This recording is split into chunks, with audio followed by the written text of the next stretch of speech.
Hey, this is Steven Sarro from Unteachers and Tantrum of the Muse, and you're listening to Discography Discussion. Destruction comes. Oh, Jesus. Oh. I should say released upon the earth, right? Oh, my God. That's Yeah, I never thought about the albums in that regard. No, I'm just messing. You know, I got to say this, though. My Human Sacrifice tape snapped today. No, It really? snapped, Oh, man. yeah. I had that cassette before. I can't remember if mine was a Vengeance or a Vengeance Rising, but my CD was a Vengeance, and that thing's gone. I don't know where it went. Isn't your record a Vengeance as well? My record is, well, yeah, it was never released as Vengeance Rising on vinyl. Oh, okay. So yeah, I have a Vengeance. But yeah, speaking of, real quick, off the subject, but that Metamorphosis CD, I finally found that thing. Oh, yeah. Yeah, I don't know if you tracked it down yet.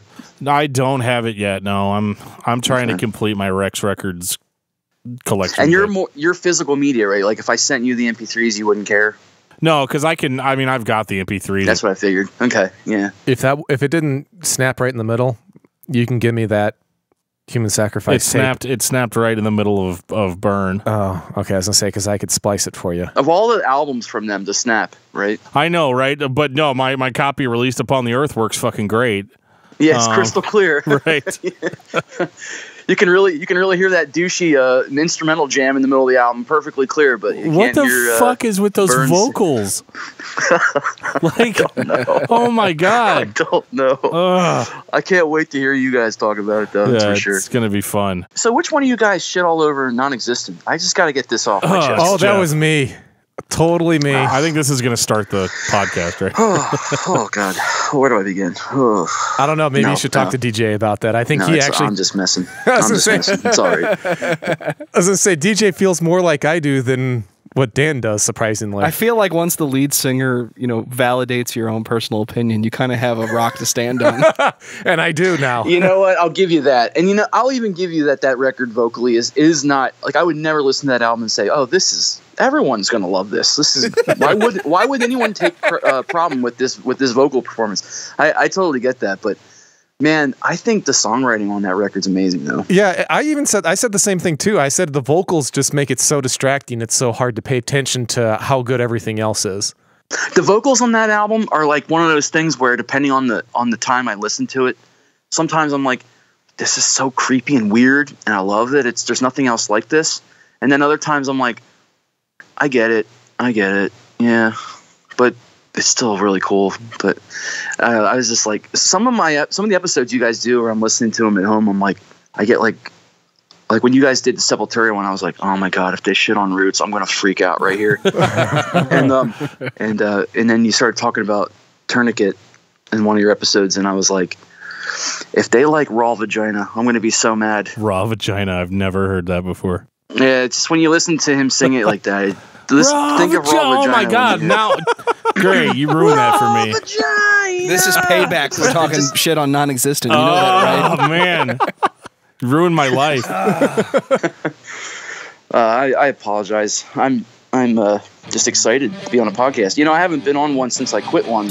Yeah, I almost saw Tantrum of the Muse one time at Cornerstone, and instead, but I went up there. And you guys weren't there, and Alethean was playing instead. What year was that? It was either 04 or 05. I think it was 04. Were we on the bill, like on the flyer? Yeah. Man, so like I anymore. literally walked over there and I was like, yeah, we're gonna go see Tantrum. It's gonna be awesome. And then it was Alethean, and it was still awesome. Oh wait, yeah, I remember that now. It was like Rock for Life stage or blanked on something. that. Yeah. Yeah, because we had broken up briefly and then got back together briefly, and it was 2004 where we ended. So I think we had gotten a slot there and then never made it. I wonder if we even called them. Yeah, I don't know. But at least Alethean played for us. That's, that kind was of like cool. family filling in for us. So. Yeah, Joel was like, hey, we're really sorry for anybody that's here to see Tantrum and the Muse. And I'm like, you're damn right. Like. And then they all cheered because we weren't there and it was actually Alethean. Yeah. Oh, well. And if you're ready to burn the place to the ground, but at least Alethean played, then you are ready for this episode of Discography Discussion. I am Joe. That is Dan. That is Jeff. This is Steven Sarro of Unteachers and Tantrum of the Muse. And we're talking about Vengeance Rising tonight. Woohoo! That was amazing. Thanks. Got my beer in the air, man. That was a great opener. It was. That was a really. No one's gonna get that but us. But hey. That's fine. Hey, 52 episodes in, I think I could, bust one good one every now and then. Dude, the best That's one. awesome. The best one he ever did was, and if you freeze Han Solo in carbonite, then you are. That was great. Which episode's that? That was Death with Travis. Oh, okay. I don't even remember that. I did listen to that one. I had to because it was my cousin and it was Death. So It was mostly about your cousin. yeah, you were a little fanboy action going on in that. Oh yeah.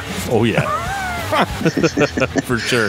But As we're a- as stone an cold understood. professionals now, so That's awesome. I think I said like 4 words in that interview. it was his first episode. Yeah, it was my first episode, and then it was Dan and Trav just like Shooting the shit for 2 hours. yeah, like trying to catch Yeah. up with 10 years worth of stuff in 2 hours. I totally felt that a little bit as I listened to it, but Travis brings a lot of sex appeal, so it's a little hard.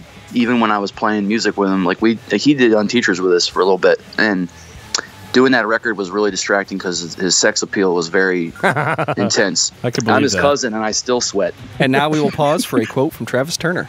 I'm not big. I'm not like important, but at the same time, I ain't kissing anybody's ass. He's a liar.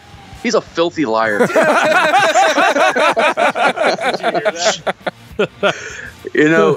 I told him off air a couple weeks ago. I was like, you need to jump on this Vengeance show because the two of us talking about Vengeance would be quite interesting. But he was like, oh, you'll remember more than me. I don't know what that meant, but him and I we grew up together listening to every Easter. We'd go in each other's bedrooms and listen to cassettes of all the bands and stuff. He's kind of like my little partner in crime with all the metal growing up. So That's cool. but it's nice that you yeah. had somebody to share it with. yeah, it was cool because he's my cousin, so there was because none of my other cousins cared about music. He was the only one, so he and I bonded a lot on music growing up, and he'd show me some weird stuff, and he was way more ahead of me in terms of the real metal, like the secular stuff and Iron Maiden and all that other stuff. I was more the Christian kid, Right. so I'd show him like the Christian alternative knockoffs, and he'd show me like the real versions. But he introduced me to some really good stuff. I credit him for giving me getting me into Scattered Few. I don't know if you guys are familiar with that band, but they did a Yes. record called Sin Disease. It's amazing, and actually they'll come up tonight a little bit with the Vengeance connection. But yeah, we have a long history of heavy metal together. So He really wants to get on the Iron Maiden episode. That's the one he's holding out for. he's the guy to get on that show. Yeah. Him and Josh. Josh played bass on Unteachers. He and Travis are like best friends since childhood, and Yeah. they're Iron Maiden obsessed. So that would be a good episode with them for sure. Well, that's coming up at But, some point in the future. Pretty soon, I think. That's awesome. That would be a great band to cover for sure. I just have to listen to so much Iron Maiden before that. Yeah. I'm only interested in the Dickinson stuff, the Peace of Mind and stuff. I mean, Travis schools me on this stuff. This is the stuff that he's told me about. And even recently, I told him, I confessed to him, and I said, look, I don't even know what I should know about Iron Maiden. You got to tell me which records. I only had Number of the Beast for years. I love Bruce Dickinson. And I grew up on Barren Cross. I don't know if you're familiar with Barren Cross, but they were kind of like, they filled the gap for me. They sound so much like them. They were the band that, like, if you got those little posters, in school when you were in grade school or high school, that's all like, if you like this secular Recommended, band, you'll like, recommended if you like. Uh-huh. When Tooth and Nail Records came out, that was kind of a life send for me because, I grew up listening to a lot of Christian music, and I was just sort of like in the high school realm, I was getting into a lot of the mainstream stuff. And without those recommended if you like lists, I wouldn't have known about a lot of these bands. I actually started the other way around. So when did you get started with Vengeance? That's funny. Vengeance, I was actually pretty much there from the beginning. Like, not the very first month, but like when that record came out, I was introduced to it. My parents were youth leaders at a church, and so there was a lot of kids that were a little older than me always around the house. And one of the kids gave me a dubbed cassette of Human Sacrifice, and I think it had a Deliverance record on the other side or something. Yeah. And so it was a dub cassette, which means I couldn't put it in and push play on side one and get the very beginning. What happened was I actually heard the song Beheaded was the very first thing I heard. And when it came to the end of the song where Roger does that screech, Yeah. that creepy screech, yeah. Keep in mind, this album came out in like 88, so maybe it was like 88, 89. I was very young. I was probably like, I mean, I'm 40 now, so subtract all of it. I'm probably like 10 or 11 years old. And it scared the living shit out of me. Like, no joke. Like I remember turning it off and being like scared to death. And so that was my introduction to Vengeance Rising, was just being tormented by that song. And I've always been a kid who's been attracted to things that get some sort of an emotional reaction out of me. For example, I used to sneak horror movies when I was a little kid, and I would see like The Shining, and I'd see stuff like that, and it used to terrify me, but then I'd want to go see it again, or I'd want to like fulfill that more, you know, that urge to see stuff like that. Yeah, it's the thrill. Yeah, like, and I think that's what ultimately it is entertaining, and it gets some sort of an emotional reaction out of you that you really can't feel just doing normal things day to day. So when that song scared me, it also intrigued me. So then it was like, okay, rewind this side and listen to the rest of this. And then, you know, obviously became a huge fan. But it's really important, I think, when you talk about bands that are this old school, to understand that in the context of the time they've come out, that, I mean, like, it'd be tough right now to introduce this to like my kids if they were age appropriate and say, hey, you know, you've been listening to all this modern stuff that's going on now, like, listen to this. They may not understand that when that album came out, it was absolutely the darkest, heaviest, craziest thing ever, and especially to have it in a Christian market. Well, yeah, nobody was insane. Nobody was singing like Roger Martinez then. No. And even the way he does it is weird. It's not like necessarily the secular standard. Like, it's a little bit different. It's its own thing. Mm-hmm. And everything's oversaturated now. So, I mean, you have a million bands. Like, you got, you know, Cannibal Corpse and all that stuff. There's a lot of bands that did that. But to say that a band like Vengeance came out to kind of predating even some of the more modern and most famous of those types of bands is pretty insane. And then to say this band was sold in the Christian market is even more insane. And I can tell you, being a really young, impressionable kid who grew up on Amy Grant and Michael W. Smith and things Carmen. like that. And yeah. You want to do an episode on Carmen? Oh my God. Yeah, I can. I think I'm sick that day. I can actually work that one. Me too. That was I've said it on other podcasts, but my grandma every Christmas bought me something Carmen. Like, that was like her go-to. I'm sorry. Man. I saw Carmen in concert. Long story for another time, but man, like, yeah. I grew up in that thing. You know, my parents were, you know, I was raised Christian, and we listened to a lot of the CCM, Petra, the Newsboys, which I have a lot of admiration for a lot of that stuff growing up. You know, Stryper was like the first foray into metal for me, and I love Stryper. But Vengeance was a different thing, you know, and it was extremely dark for my age, and just I wish I could put everybody in the mindset of like, you've never heard anything like this, and now listen to Beheaded, and just the reaction I got from it, and it's really amazing, you know, and I always have to preface that because it's hard to talk about this stuff in the context of what it was like then, you know. Before we talk about the context of where in the world is Carmen Sandiego, I'm going to take this time to say thank you to everyone for listening to this podcast. Thank you for listening and for subscribing. If you are not a subscriber, you can find everything Discography Discussion at discussmetal.com. We are on Google Play, iTunes, Stitcher, TuneIn Radio, so if you have an Amazon Echo or a Google Home, you have no excuse. Ask it to play the latest episode of the Discography Discussion podcast, and it will. We're also on Facebook and on Twitter at Discuss Metal. Be sure to like, favorite, and subscribe. It really helps us out. It lets us know you're listening. And now Dana's going to tell us all about 5-star reviews. Hey guys, I just wanted to let you know that we have actually added functionality to our Facebook page to where you can leave us reviews directly on Facebook. So if you go to facebook.com/discography discussion, we will be there in all of our glory. And on top of that, you can also always go to iTunes or Apple Podcasts, as it's called now, and you can leave us a review there. The thing about reviews is it's not just us stroking our ego. It's more of just us trying to get exposure to people that normally wouldn't be able to check out our podcast any other way. So the more reviews we get, the more notable we become as far as being known as a metal podcast. Therefore, if you search for something like metal podcast, we're more likely to come up with the more reviews we get. So if there's something that you want to let us know, or to give us a high five, or to tell us we suck, just that's where you can do that. Those two places.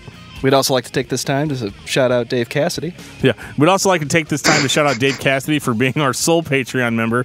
Thank you so much, Dave. You're the man. I love you. I can't wait to go to your party next month. It's going to be so much fun. I'm sorry I'm going to miss your party, Dave. But I promise I'll be thinking about you from the beach while I'm holding the beer in my hand. Yeah, right. I'll be holding the beer at Dave's party, thinking about Jeff on the beach. That's the thing. We gotta get Steven back to fill in for Jeff on that episode. Yeah. You ought to send your Patreon guy like one of them Burger King crowns. I think he deserves it. That'd be beast. Oh, we've done more than that. Dan and I have known Dave for a while. Actually, we both used to work. He was our boss. Yeah, he was our boss. Oh wow. Yeah. That's kind of weird, right? When your boss is paying for your podcast. He's cool. Yeah, he's a cool guy. We call that payback. He ran an independent game store for like 10 years. And we both ended up working for the game store in some capacity. That's cool. He unfortunately had to close down last year, which was just, that's just to the video game market now, like people don't care about physical games anymore. So, and the people who do, they just go on eBay and buy them. Exactly. I'm just holding my breath for another 5 or 10 years for the reproduction market to die down so that I can actually buy a game with confidence again. There you go.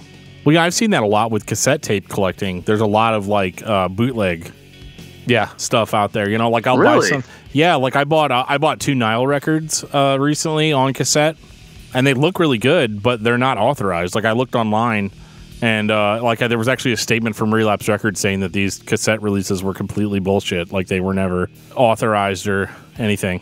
Being a vinyl collector, I've gotten into that with a lot of records, and you go to discogs.com and look it up, and you'll see it'll say like the latest pressing is unofficial, and so some label in another country is pressing it, probably just taking the CD audio and pressing it, and you get this really shitty quality. I bought some Mr. Bungle vinyl, and it's just like direct from CD to pressing, pretty much bootleg, but you'd never know because you can actually buy it on Amazon, right? And things like that. So. Yeah, you have to kind of watch out for that kind of thing. Yeah, when you get that, doesn't that piss you off? Oh, it really pisses me off. Yeah. Oh, dude. Oh, yeah, it does. I was trying to get this Neil Young album called Harvest Moon on vinyl, and it's completely out of print until very recently. And a label pressed it, and I got excited, and I saw a copy that was under $100, and I'm like, oh, I can't spend more than $40 for this thing. So like $40-$50 I'm seeing on eBay. And then I looked it up, and it was an unofficial thing, and I was terrified to buy it because I thought I'm going to get some dumb. It's going to sound bad. Dumb copy, yeah. And then Record Store Day this past year, they released the real version. It's 2 LPs, and one of the sides is a sketch on the LP, so it's really cool. So now I spent $25 and got a real version, so I'm thankful I waited. But oh, okay. Yeah, I was going to say, because if you didn't really have it, I was going to say I have a couple copies. I was going to sell you one. Oh man, what, the bootleg one? No. You're the guy that pressed it. So you guys can work that out yourselves. You ready to blow through this feedback, Dan? Yeah, Joe's giving us the death stare. I keep interrupting you guys. No, it's okay, man. You're supposed to. It's your episode, man. That's why you're here. It's my episode. You're the star, damn it. The only person that gets beaten on this show for interrupting people is Jeff, and sometimes me. I want to apologize in advance if nobody downloads this episode. Oh, they will, dude. They will. I really like Vengeance, but I don't want to listen to Steven talk about them. Right. Jesus Christ. Yeah, no. All right, Dan. We got some feedback here. So, in regards to episode 28, the Mars Volta with Andrew Schwab, Lesser of Two Evils on Twitter, said he was working my way through these. Francis the Mute has a lot of great stuff, but 4 minutes of tree frogs? Bullshit. They hadn't developed the ability to focus even a little at this point. Best and worst quality. I had to listen to more than a few defend its merits back then. My thoughts on the Mars Volta albums range from absolutely love to it's cool, but more for background music. Kind of think Amputexture is a bit underrated. Hashtag Frusciante the Man. Hashtag RHCP discussion. Hashtag From Autumn to Ashes someday. Well, I'm okay we'll with... do that. We'll do that one. Yeah, I'll do From Autumn to Ashes, but Red Hot Chili Peppers discussion, we need our buddy Sean on that one. He'll school everybody. I don't know about all that. I don't know why anybody wants to hear me talk about Red Hot Chili Peppers for an hour, but California. Can you believe that we're from California? Yeah. Like, I mean, well, I'll be honest with you. I would be interested in hearing some discographies discussed by non-metal bands, because you have the title that you could basically do any band, right? But like, sometimes I'm wondering, like, I wonder if they would do like Tool or. Oh, that one's been on the back burner for a while. We're thinking about it. You know what would be funny if you did the Melvins discography, because I think they have like 200 albums, so it would be an interesting conversation. That'd be a marathon. Dude, I'm already like dreading the Napalm Death episode that's inevitably going to happen. Yeah, and like, what are we going to say? Like, okay, this album was fast, it was aggressive, it was heavy. Okay, so the next album was fast, aggressive, heavy. The next album was a little weird. Okay, now they're back to fast, aggressive, heavy. I saw Napalm Death in '99, and they were not aggressive and heavy, and I was really bummed out because I had seen them. They headlined a show, and I went to see a band called Today Is the Day. They were playing it was '99, so it was their In the Eyes of God album. It was the guys from Mastodon were playing with them, and so yeah, I went to see them, and I loved them. But then Napalm Death headline, and it was like they were kind of like slow, almost like groove metal, a rock band or something. It wasn't the grindcore stuff that they're known for. Interesting. And I remember standing there like, I thought this was a heavy band.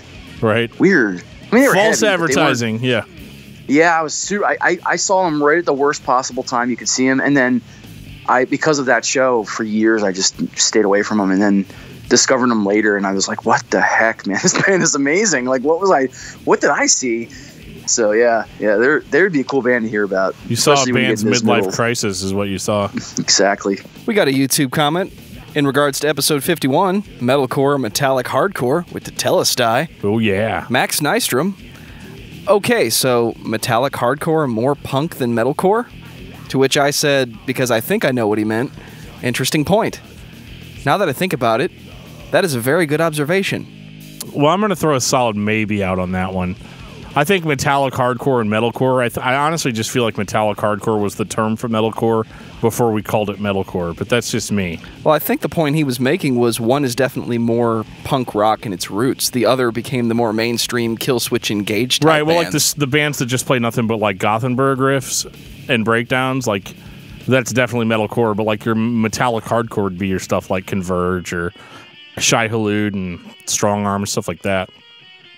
Earth Crisis, those kind of bands. Even old Zayo could fall into that. And then we got a tweet from Alt1. I think he's trying to write the intro for me. And if you enjoy listening to Korn's The Path of Totality, then you are ready to get the hell out of Joe's house. Nice. Dan is a metal aficionado. A lot of these band names you guys are throwing out, I'm like, who? But Dan has heard them all. Freaky. Thank you very much. That's your new title, Dan, the metal aficionado. I listen to a lot of bands. Yeah, like Dan doesn't need his ego inflated anymore. Besides half of those weird ass bands that he knows, it's because I told him about them. Whatever, man. I printed that tweet off and put it on my refrigerator. I'm sure you did. Speaking of tweets that I printed off and put on the refrigerator, I'm gonna read this, or I can let Jeff read it. We got a nice tweet from DJ. DJ who? DJ Sacrifice. DJ Sacrifice. Yeah. My hero, man. He retweeted our episode 51 and said... he said, listen, follow, thanks.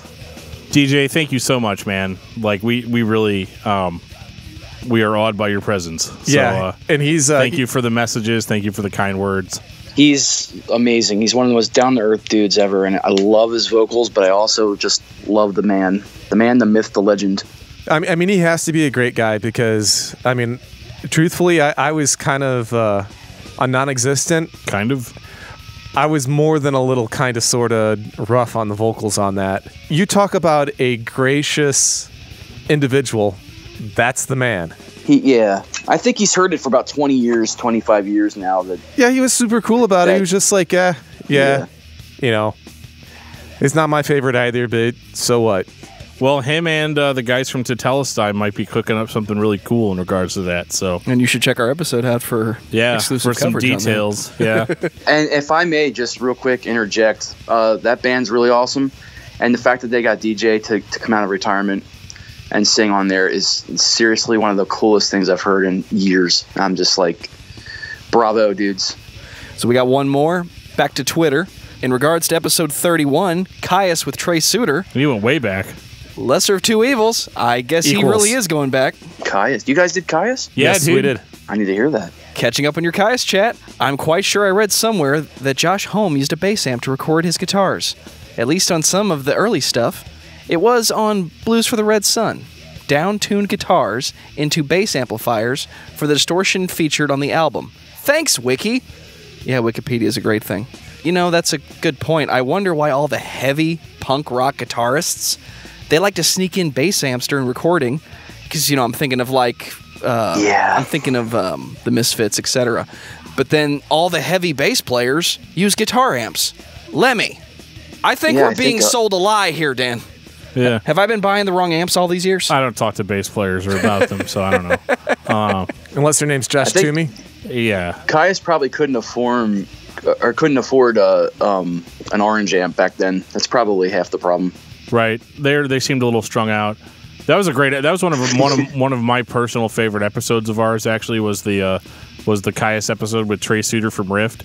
Is that because I wasn't there? Yeah. If you guys haven't checked out Rift yet, you really need to. Trey Suter, awesome dude, and we really need to have him back. So we heard Steven's rundown.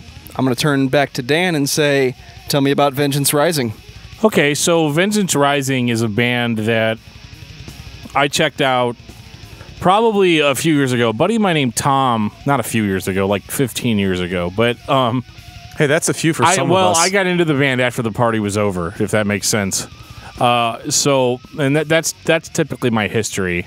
Is I got into a lot of these older Christian thrash bands like way after the fact, and Vengeance Rising was interesting because a buddy of mine named Tom was really into Living Sacrifice. And he bought a whole bunch of Living Sacrifice albums. I remember when he bought Reborn, we were at like a Christian rock festival, and there was a seller there that was selling metal CDs, and he sold him Reborn. And then he threw in a copy of Human Sacrifice by Vengeance Rising for free. A cassette copy, actually. And so me and Tom went home and listened to it, and Tom didn't like it so much, so he's like, here, listen to this, let me know what you think. And basically how that ended up coming about was I popped it in to listen to it, and I was totally weirded out because I'd never heard anything like it before. So like what Steven was saying earlier about, like, you have to put yourself in that mindset of not hearing it. Like, I mean, I think the heaviest band I'd heard at that point was Living Sacrifice, and maybe some of the Mortification stuff. And actually, it reminded me a little bit of the early Mortification stuff, but it was more thrash, less death metal. And the thing that stood out to me the most about Human Sacrifice when I first heard it was the vocals are weird. Like, they're good and they're extreme and they're aggressive, but it's just weird. And Roger Martinez had this like growl to his voice, kind of like something you'd hear from like early Creator, or like some of that really old stuff. The music was like if you took like Schizophrenia era Sepultura and mixed it with a little bit of Slayer, like you would have kind of their thrash metal sound, but like they soloed all over the place all the time. It was like the most guitar solos I heard on a CD. And like it's all like really weird, like bluesy based guitar solos, and it like really creates a pretty heavy sound for your traditional thrash metal. And so I was kind of like, wow, this is really cool. This is kind of like some of the other old bands that I like. And so I kind of kept with it, and it wasn't very long until I ended up getting Once Dead, and then I got Released Upon the Earth. And then I got Destruction Comes, and it was just like really cool. I really liked Once Dead a lot, and then it just kind of went from there. My appreciation for the band, went up. They kind of came back a while later, which we'll get into a little bit later in the discussion. But basically, they came back, as a band called Once Dead without Roger Martinez. And again, there's a reason for that, and we'll get into that a little bit later. I had heard them, like most thrash-based bands, but like more underground thrash-based bands, I hadn't really listened to them in depth. I knew they were a thing. Yeah, I actually kind of have an interesting story, and it was actually, it has to do around the grandmother who bought me the Carmen CDs. Remember what I said about Carmen Sandiego? She just threw a human sacrifice in there. Well, no. She recommended if you like. Is this like when Dan was 8 years old and his parents bought him a copy of Bleach? Right. She had such an aversion to this band in particular back in the day, because it had been brought up about how this was the devil's music infiltrating the church. And she used this band regularly as an example of what the devil's music sounds like and how terrible it is, essentially. Has she listened to our Pig Destroyer episode that came out last week? No, unfortunately, she's passed away, so she can't. But that was meant as a rhetorical question, Jeffrey. Yeah. It's our first episode with a disclaimer on it. I think she would have approved. That's my last joke. No, but she, because she said all of those terrible things, it made me curious, is what it ended up doing. I mean, as soon as it's the forbidden fruit, you gotta have a bite, I try to be really careful as a new parent with that theory, to be like, I gotta watch out how hard I say no about stuff, because I know my kids are gonna respond that way. Yeah, I mean, I could see how people thought that Roger Martinez sounded like the devil, because like you didn't have that, like, because Christian metal at that point was like, your Baron Cross, your Leviticus, Striper, like stuff like that. It wasn't. Are you guys familiar with Bob Beeman? Yeah, Pastor Bob Beeman. Yep. Yeah, he's the guy who's always in one of the little sleeves of all the cassettes of the Intense Records bands. Yep. He was like the Christian metal pastor of that industry. And I'm only bringing him up because what you were just saying, he was actually one of the people who helped create Vengeance Rising. He was kind of involved with them. They were almost like ministry first. How do we reach the kids? Let's start a metal band. And he was sort of involved with that. And he actually went on record saying that when he heard Vengeance, being involved with helping them create Vengeance, he actually had second thoughts about it, because he was driving home going, this sounds way more satanic than I was expecting them to sound. Right. And he actually had second thoughts like, holy shit, what am I getting involved in here?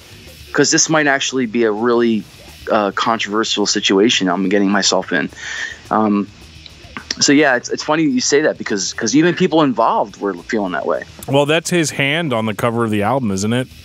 Yeah, Are we ready to talk about human sacrifice then? Yeah. Ladies and gentlemen, all of the Eddie Van Halen fans in the room will turn their heads for at least the next 15 seconds. Okay. Yeah. It's sloppy. It is a little sloppy, but that's what I like about it. I thought Human Sacrifice sounded sloppy, but like in a good way, like a real performance kind of way. Totally, man. The punk side of me loves it for that. Bob Beeman's hand is the model on the cover, and it's actually not just his hand; it's a mold of his hand. And very recently, he told a story about dropping that mold on the floor, and actually the fingers broke off. And right now, if you see the mold, it's just the hand giving the bird. It's the middle finger sticking out. That's a better cover. Story. That's a better so cover. Awesome. Yeah. Is that the cover of the next record, yeah. Vengeance Falling? That's the best I got. Well, and originally it was released just as Vengeance. The band was just called Vengeance. So when did the change happen? Pretty soon after. Well, the story I heard was that there was another band back then that was maybe more established at the time, but didn't go anywhere with it, that sued them for the name, and then they changed it to Vengeance Rising. And I think both names are really cool. Like I have a hard time going, like, which one's cooler? Because you go like Vengeance, that sounds really awesome, but then you're like Vengeance Rising, and it still sounds really epic. So I think they won no matter which way they went with it. Yeah, like I prefer Vengeance just because it's easier for me to say and I'm lazy. But Yeah. but yeah, I mean, Human Sacrifice was crazy to me. The record starts off and it's just these crazy solos, and like get used to that because they're everywhere, especially on the first two records, where it's just like everybody is trying to display everything that they have as quickly as they can, and Roger Martinez's voice comes in and it's just like otherworldly, but it's not like a death metal grunt, like it's not the generic thing that you get out of heavy bands, especially that time period. It was weird sounding. It was like almost like liquid sounding, like if that makes sense. Like it's just very all over the place, but like it's not like it's gruff, it's raspy, but at the same time like his voice just kind of flows in and out of the songs. And it's actually a really good vocal performance because, again, it sounds a little bit sloppy, but in a punk rock sense, it sounds really cool. The band is very spastic. You go from shredding, thrash metal, punk to, I'm not going to say death metal or grindcore, but just heavy vocals.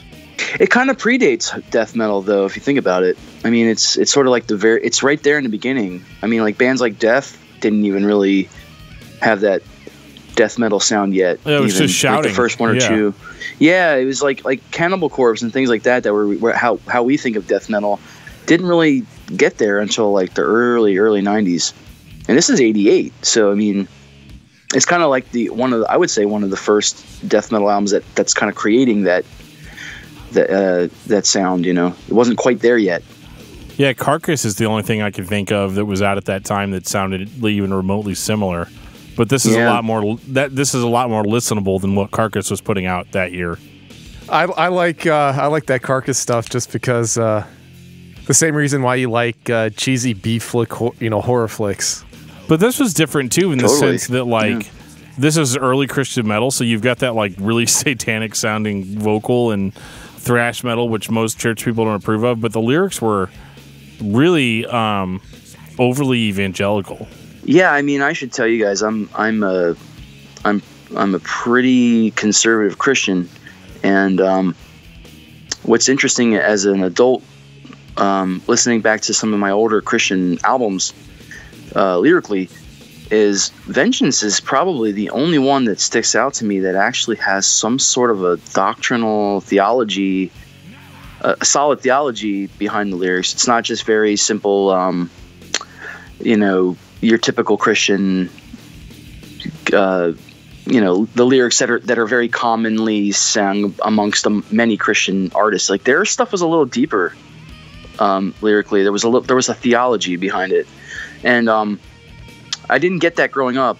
To me, it just seemed like real. I mean, it was ultimately Christian. Obviously, I noticed that growing up, but as an adult that kind of understands a little bit more about theology and doctrine and stuff, Martinez was definitely singing from a person who's very educated. The lyrics were different for sure than a lot of Christian music growing up. A lot of the simple, surface level Christian lyrics. You know what I mean? Yeah, and like they weren't afraid to go for the throat on stuff too. Like there's burn, burn, Satan, burn. Like that's not what you got out of Stryper. That's not what you had to hell with the devil and stuff like that. But like this was like one of those weird exceptions where it was like almost acceptable to have like violent lyrics towards like otherworldly forces, which I think really made them really unique. But like some of the lyrics actually like were almost a little too hardcore. Like I didn't know anything about drugs until I heard Mulligan Stew. You know what I mean? I didn't know what the 8-ball reference was until years later. I'm thinking of pool ball, and I'm listening to all this stuff, and he's like talking about blow and 8 balls and like all this kind of shit, and And it's weird because funny. Like you had to know, you had to at the very least on a surface level, you had to know what you were talking about. In order to, because I know like the Sanctuary Church and everything that they were associated with, and with Pastor Bob Beeman, they were trying to get drug addicts to come in. They were trying to get, metalheads in the 80s to come in and rehabilitate. And a band like Vengeance Rising was like, they had the edge that all the newer bands had, but they were Christian. They had a totally different message, and I thought that was really unique at the time. I mean, now Christian heavy music is kind of a trope, like it's expected to be there, but like back when this came out, I mean, I can only imagine what the impact must have been, you know, with people that weren't Christians and people that were, because like the lyrics are cheesy. There's no doubt about that, but that's more because it was 1988. I think at the time it sounded pretty modern, and I think it probably really did connect with people that wouldn't necessarily have listened to Christian music before that. Again, I have to say, when you're used to your heaviest music is Stryper, and 1988, guys. I mean, think about what was out there, even in the mainstream. 1988. Well, I was 2. I mean, you had Slayer, you had a few, Metallica, of course, and things like that, but nothing was like this. And for Christian music to have a record that was this heavy and extreme, and just sort of the production being, there's almost a sludginess to it. Like there's the guitars on that record have a real I feel like they fit in with a lot of like sludgier kind of doom type tones of albums that I've heard come after. There's just something sludgy about it. I don't know how to describe it. That's the blues that I was talking about too, the strong blues influence on it. The blues for sure, yeah. But even just the distortion on the guitars and the big room sound that's on it. Right. See, I don't know that you can say this wasn't around, because the elements that make up this first album were all over the place, especially in the 80s. Insert name of any hair band: Eddie Van Halen, Metallica, yes, and Justice for All is that what you kind meant by of that? I wasn't sure what you meant. Oh yeah, just the constant guitar wankery of bluesiness. That's Van Halen in the 80s. That's 1984. That's Panama. Yeah. Those types of songs. I'm not going to list their entire discography. Everybody knows their greatest hits. I would say Deep Purple and Led Zeppelin as well are major influences on these guys. We'll get into Deep Purple later. God. We sure will. And when we go trucking into space. With the exception of the vocals, this is really common. Oh, dude. You have no idea. It's important to realize, though, and it's really obvious now as an adult, but growing up you don't think about this stuff, but as an adult I can say you have a one guy who's interested in being the heaviest, most death metal thing ever, and that's the singer, and you have a band who had a phase of wanting to be that, but ultimately was coming from classic rock influences and wanting to be a really good rock band. So you have this weird phase where they wanted to. Roger Martinez, I think, was purely like, I want to be the king of Christian death metal, and then you have these other guys that are like, we want to witness and reach out to as many kids who are lost and hurting in that scene as possible. For them, I think it was an issue of we're approaching this as a thought out package of ministry, and they attempted to be that, but I think Roger was that. So I think you get this weird happy medium where they all were on the same page at the same time, but Roger Martinez was more honestly a death metal guy than those other guys were. So you have this weird mix of where you can hear the influences from other bands, but they were clearly trying to push that heaviness. And I think that's the very reason why a band like this would have been stepped over at that time, because at that time it's easy. It's the stigma. You're a Christian band, we don't want anything to do with you. And now we can look back and see how good the record is and how good the musicianship and how good the songs are, even though it's the anomaly of this band's discography. But at the time, that's an easy step over, because at that point the battle that they were fighting was, we're the Christian band that wants to hang out in the club too, because we're appealing to the people that need the appeal. Yeah, I think they were successful in that.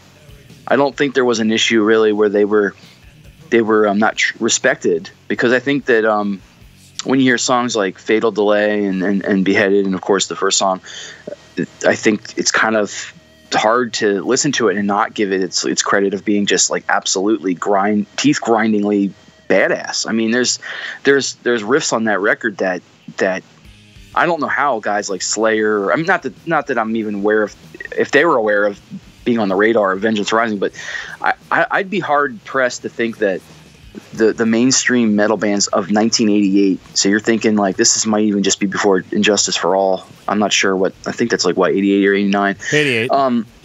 Yeah. So it's around that time.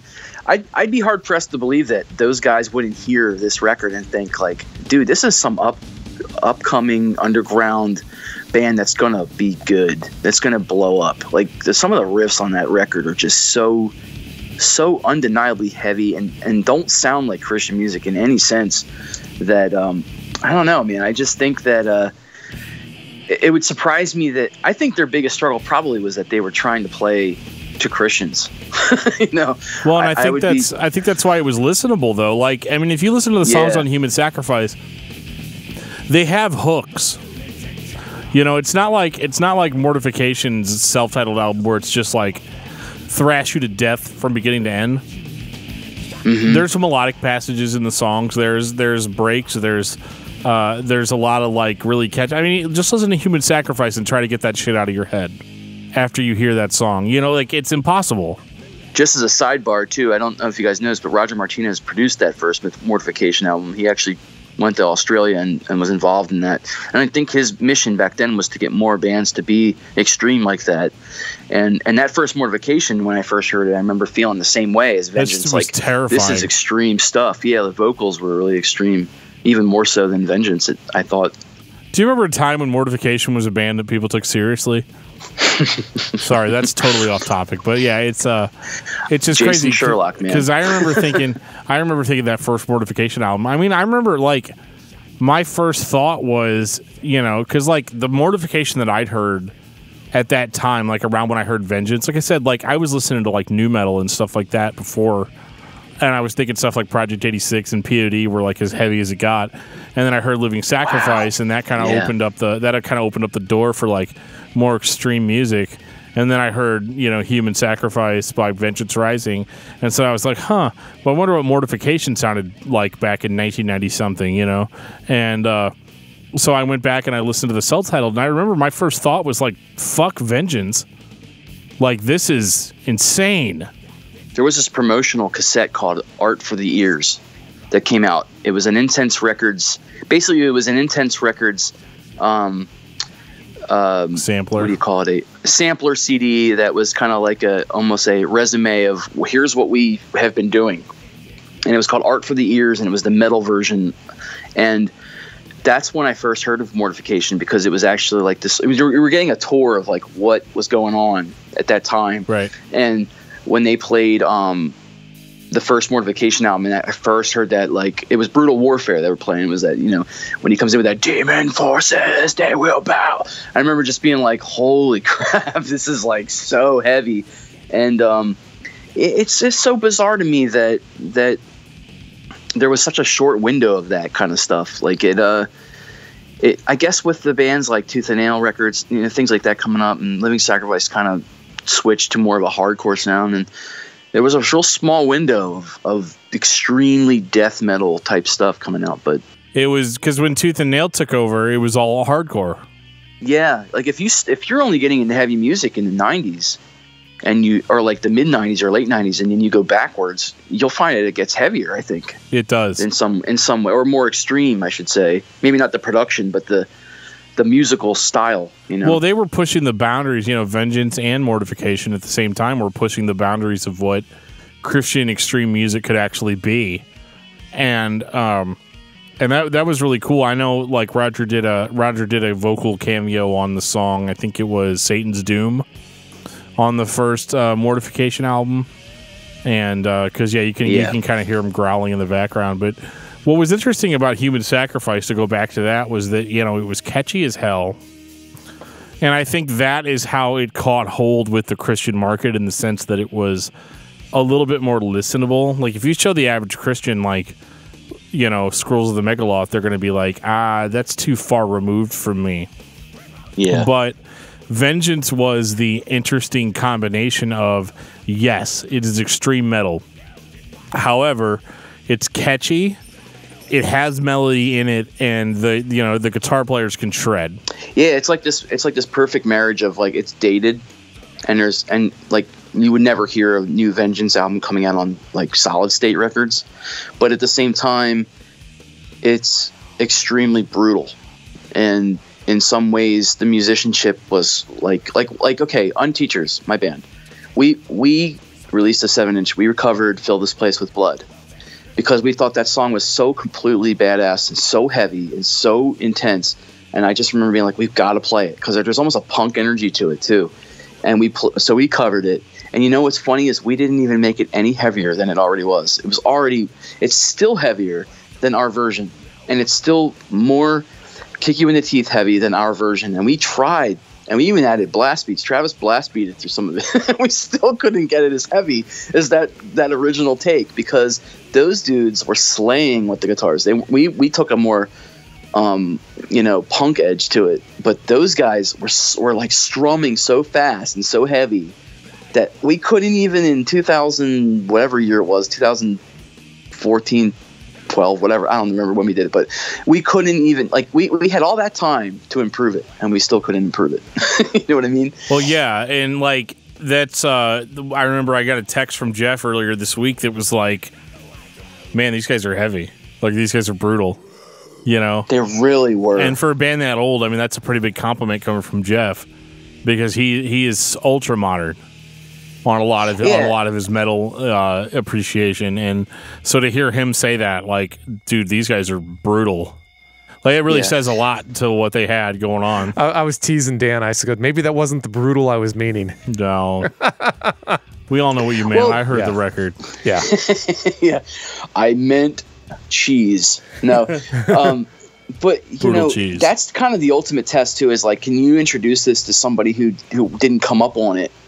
And that's not to disrespect anybody, but it's just to say, like, I know a lot of people who are just not, their heavy music started with Zayo and bands like that, and Guilty. And I would say, totally. So like, and that's what's interesting about this conversation is like, I was just this weird freakish middle ground where I was young and impressionable, but had all these people around me showing it to me at an age where it was kind of at the moment it was happening.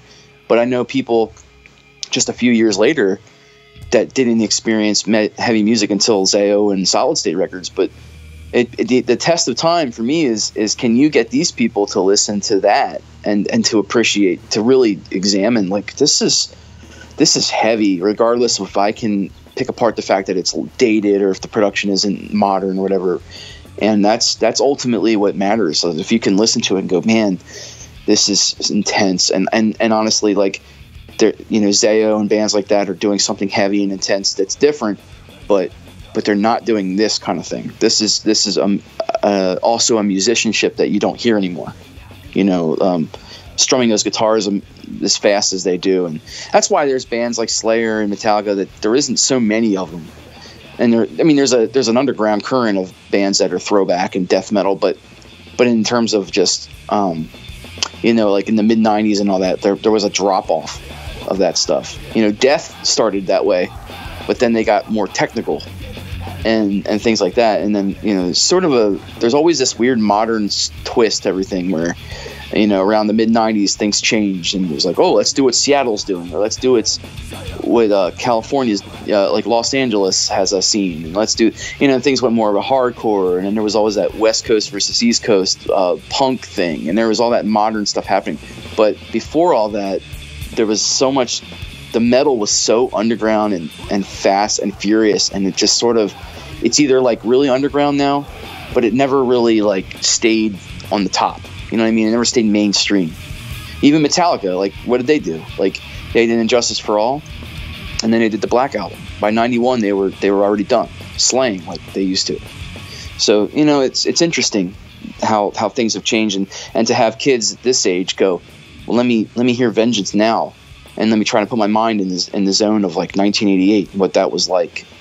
and being 40 and being somebody who's like, look, I was like 11 or 12 when this thing came out. Like, I always have to preface, like, this is seriously like intense music, like whether you can examine it now or not. You know what I mean? I'm just very nostalgic in that way, and I can appreciate it still in that way. Even though I can pick it apart now and go, there's some things I can, as a 40-year-old, I can go, wait a minute. I can tell this was like for example, in the song "Burn Satan Burn," you notice there's a vocal mistake on that. He starts to say something and then it just cuts into the solo. Yeah, exactly. Yeah. And I've never heard anybody mention it, and it's been like this weird kind of thing where no all the reviews I've heard and all the people, just fans talking about it, no one's ever said, what's up? Why didn't they cut that? Yeah, they just left it on the record. Yeah, they left it on the record. Yeah, and I don't know if they just didn't catch it, because it's something that you can easily do. There's so much going on in the studio. Sometimes you can't. I mean, I can even say with the Tantrum albums, I could point out stuff and go, that wasn't supposed to be there.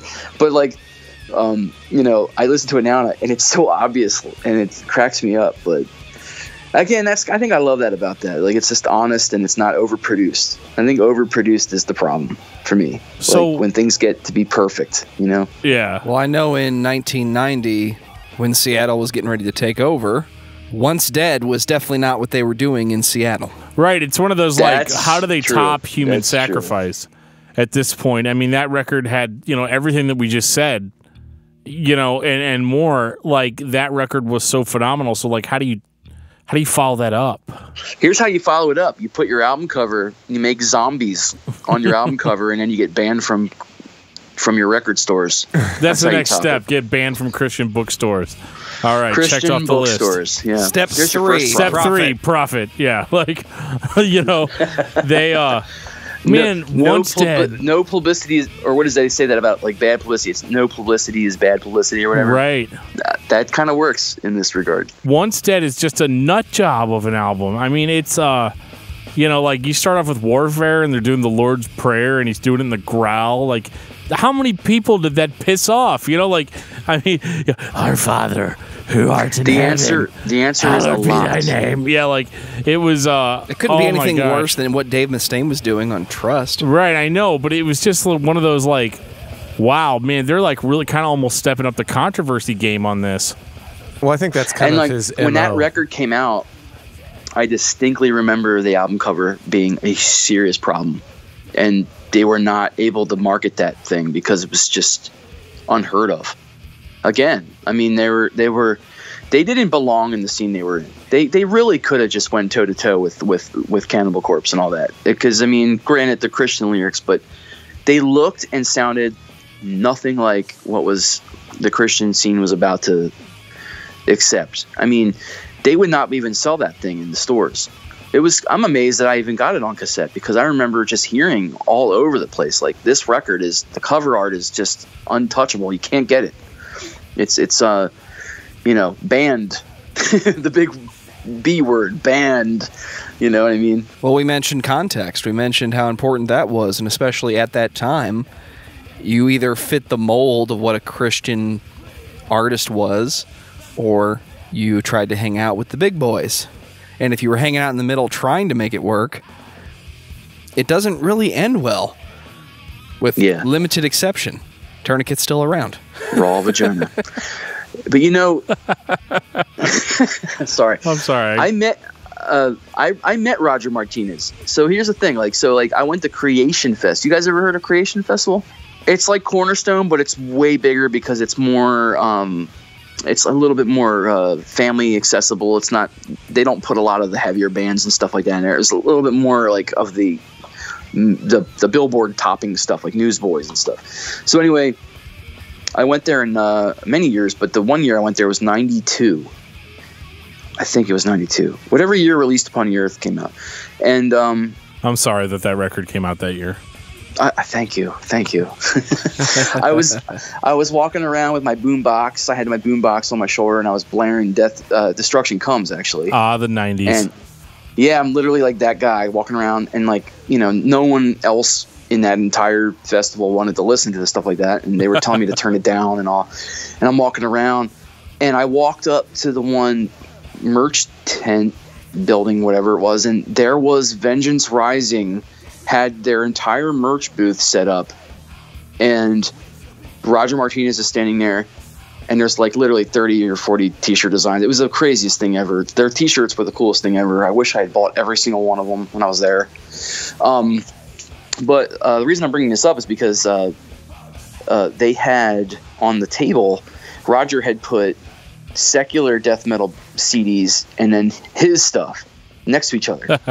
and the purpose for this was so you could read the lyric differences and go like, see, what a shit we disserver. are doing something Christian here. And so he had Cannibal Corpse's Eaten Back to Life cover. And this is actually this is how I got into Cannibal Corpse. There must have been Christians puking at that artwork. Oh my God, you have to be at Creation Festival. You're walking around, Amy Grant was playing the main stage. And it was like Audio Adrenaline was coming out, and Newsboys, and like all the 90s CCM Billboard stuff. It was not Vengeance, and in fact they didn't even have, like, this is predating Tooth and Nail by a few years, and so there wasn't even like Mortal and Scatterfew and all that stuff wasn't even. This was like, I don't even know what the hell they were doing there. Honestly, this was vanilla as hell. Yeah. It was like Vengeance maybe was on tour and was like, hey, let's do a little let's go over to Creation Festival and see if we can get a gig there. And they were like, no. So let's just set up our booth anyway. I don't know what the hell they're. So I walked up to Roger and I introduced myself, said, I'm a big fan. He was very quiet. He's very short with me, but he said, thank you. And I said, are you guys playing? And he said, no, we're not allowed to play, but I'm preaching here. So he was doing a sermon. So of course I'm like, well, that's the next best thing, I guess, right? Go see him perform you're all in at that point. As a preacher. So I got to actually listen to him preach, which is so crazy when you consider where things have gone further. Only if he preaches in the Vengeance voice. Yeah.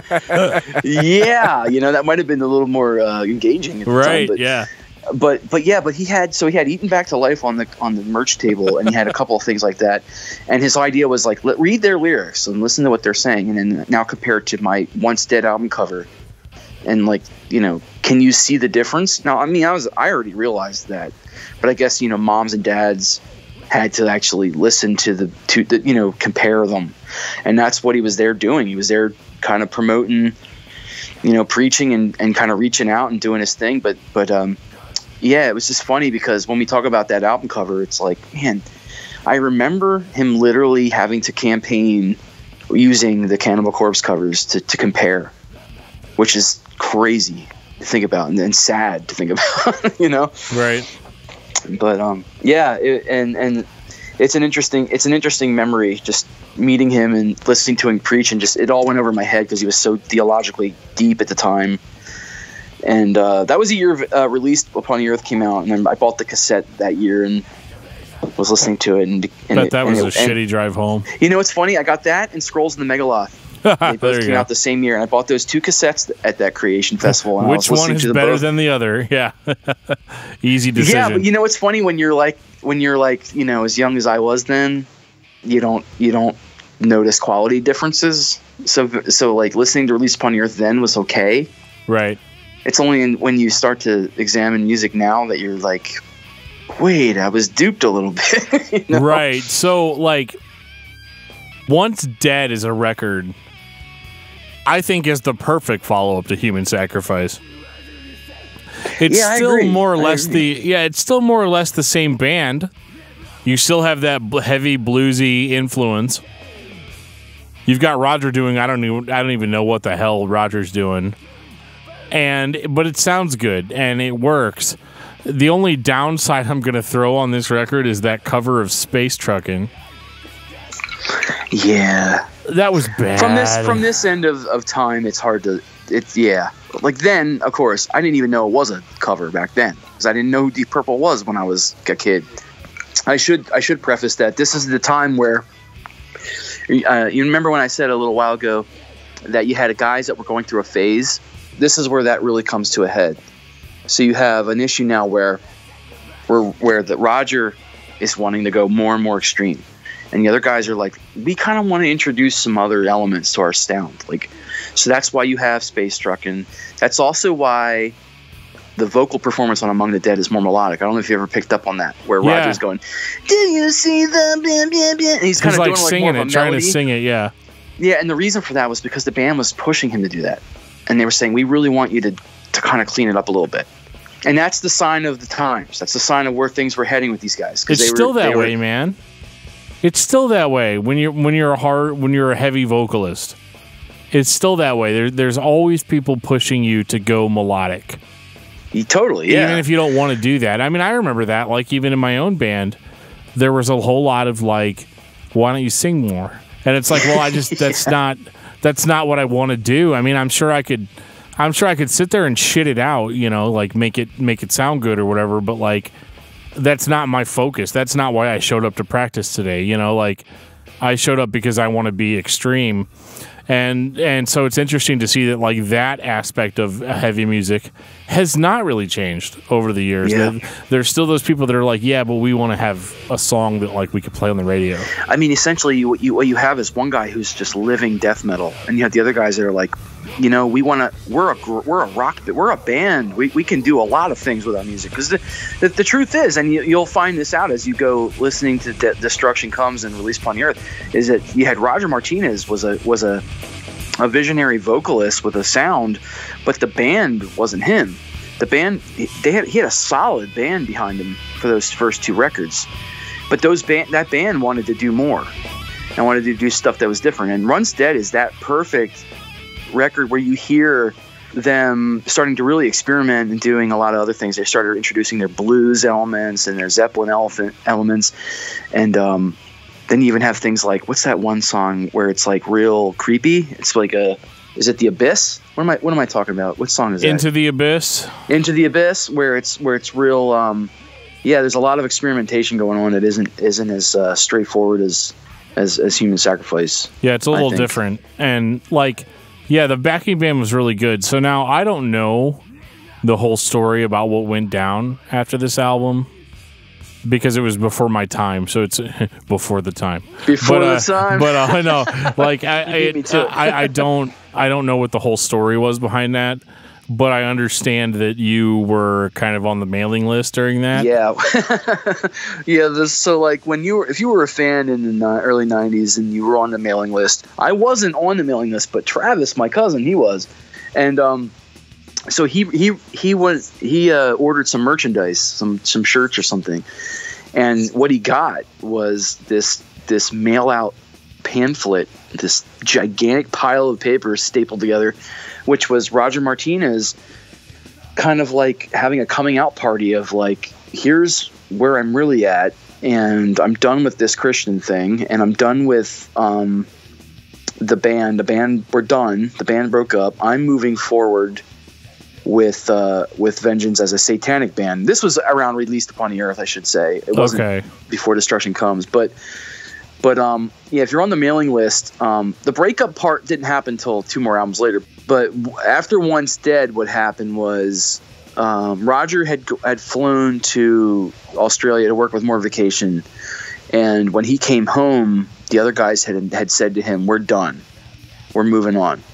And actually, he was happy about it because he wanted the control of Vengeance. He wanted to keep pursuing his vision of just being extreme and being death metal. And I think there was a problem where they had him on a leash, and he kind of wanted to split ways with that. And so at the time, it seemed like a great idea. And I guess when you get that pamphlet years later, a couple of years later, you find out that there was a lot of like, this is your first introduction into the idea of like record label contracts and business and money problems and lawyers and stuff like that, where you know when you're a kid listening to albums, you don't know about that crap. So right. he prints this out and exposes all this information, and you realize that there was an issue with like, okay, who owns the name of this band, and if there's a debt that's already built up with this band, you know, who gets that debt? And I don't know the full truth behind the story, but the basic idea was that the guys said, you know what, we want to stop doing this. And Roger said, I want to keep doing this. And they said, well, you can keep doing this. It's your name, but it's also your debt. And so he said, you know what, fine, I'm taking it. And he went on and he did Destruction Comes. And whatever would go forward. But the other guys were done, and at this point it becomes Roger Rising, and so there was like a split there. But I think they're all kids probably at this point. They're probably all in their early 20s at the latest, and they're probably very not business savvy, and I think that so things like that with debt and contracts and stuff, I think it was a little sloppy, and I think had they done it in their 30s or 40s, they might have made a different decision. But Roger was like, "Hey, I'm taking this. I'm going to make this we're going to make this an empire. we're going to make the Vengeance Empire. I'm going forward." And the other guys were like, "We're done." Right. Well, my understanding is that Human Sacrifice and Once Dead did moderately well as they could do, considering they were an extreme Christian metal band. Yeah. I mean, they were definitely successful, but it was the kind of successful that was like, "What's next? What's coming next?"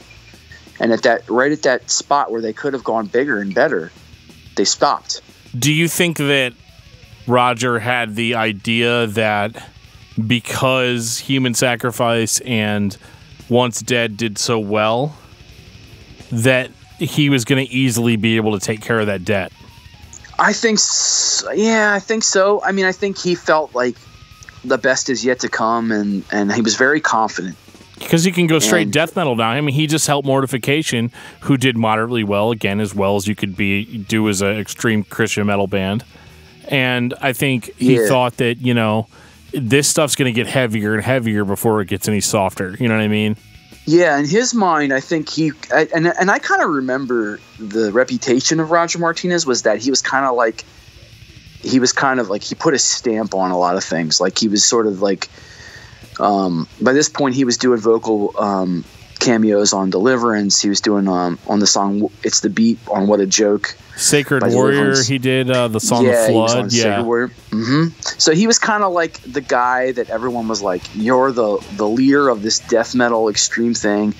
We aren't quite prepared to go the full distance that you are going, but you're the man who we stamp and say, if there's a Roger Martinez performance on our record, we're going to have a little bit more balls." For sure. That's kind of the reputation I pick up from it. And I think at that time, like, he was sort of a little bit sought after for producing like Mortification and Tourniquet. He did he helped with Stop the Bleeding. Right, yeah. And Tourniquet. He was involved with that. So I think at that point in time he was kind of like the household name of Christian extremism, extreme music, So I think when the guys said, "Hey, you know what? We want to go do some Die Happy type blues metal. Yeah. We want to do some Christian Alice in Chains." Those are enjoyable records, though. Yeah, I mean, I think Die Happy is a great band. I didn't appreciate it then because I was on the Roger side of the Kool-Aid drinking. I was like, man, I just want things to be heavier and faster.